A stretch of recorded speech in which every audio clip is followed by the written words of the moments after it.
आज अल्पसंख्यक के लिए ना तो शिक्षा के लिए कुछ किया गया है, ना तो मस्जिद के लिए कुछ किया गया, ना तो इनके रोजगार के लिए कुछ किया गया, ना तो इनके बुनकर के लिए कुछ किया गया हुआ है, ना तो पसंदीदा समाज के लिए कुछ किया गया है। सिर्फ वोट बैंक का इस्तेमाल किया गया क्योंकि कुछ जो अल्पसंख्यक है उनको मजबूरी है वोट देना।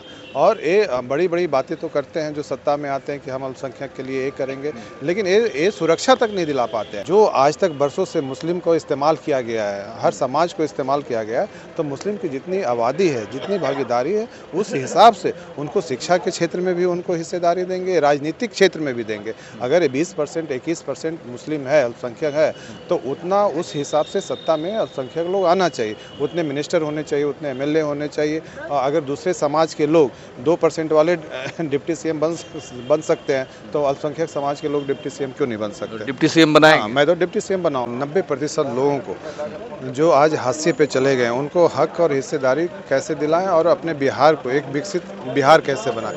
तो यह जो जन आशीर्वाद संवाद है वो सिर्फ मेरा संवाद नहीं है और ना ही तो ये मेरी आवाज़ है, ये हर किसी का, बिहार की जनता की आवाज़ है जो बिहार में बदलाव चाहते हैं। जो अधूरा सपना जगदीप बाबू का रह गया था कि 90% लोगों को उनका हक और हिस्सेदारी नहीं दिला पाए, तो मैं ऐसा मानता हूँ कि अगर उनके अधूरे सपने को मैं पूरा करता हूँ तो मैं अपने आप को भाग्यशाली में मानता हूँ। सर, भागलपुर आए हुए सर, लोगों की एक उम्मीद आपसे जगी है, खासकर भागलपुर के लोगों। जहाँ पे भी जा रहे हैं हर जगह मुझे उतना ही समर्थन, उतना ही प्यार मिल रहा है, क्योंकि ये जो बात जो चल रही है, दो ही चीज़ का मैंने मुद्दा उठाया हुआ है कि मैं 90% लोगों को जो आज हाशिए पे चले गए उनको हक और हिस्सेदारी कैसे दिलाएं और अपने बिहार को एक विकसित बिहार कैसे बनाएं।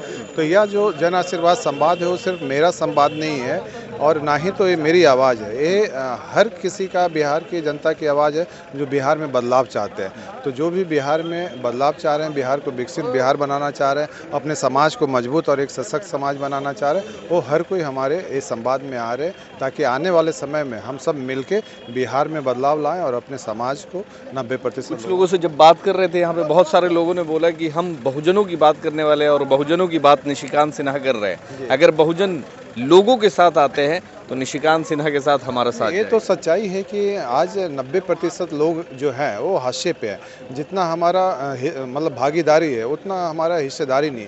इसलिए हम हर संवाद में भी बोलते हैं कि हम अपने जगदेव बाबू के अधूरे सपने को पूरा करना, वो भी हमारा एक लक्ष्य है। तो जो अधूरा सपना जगदेव बाबू का रह गया था कि 90% लोगों को उनका हक और हिस्सेदारी नहीं दिला पाए, तो मैं ऐसा मानता हूँ कि अगर उनके अधूरे सपने को मैं पूरा करता हूँ तो मैं अपने आप को भाग्यशाली में मानता हूँ। सर, 90% में माइनॉरिटी भी आते हैं, माइनॉरिटी से रिलेटेड एक सवाल करेंगे सर।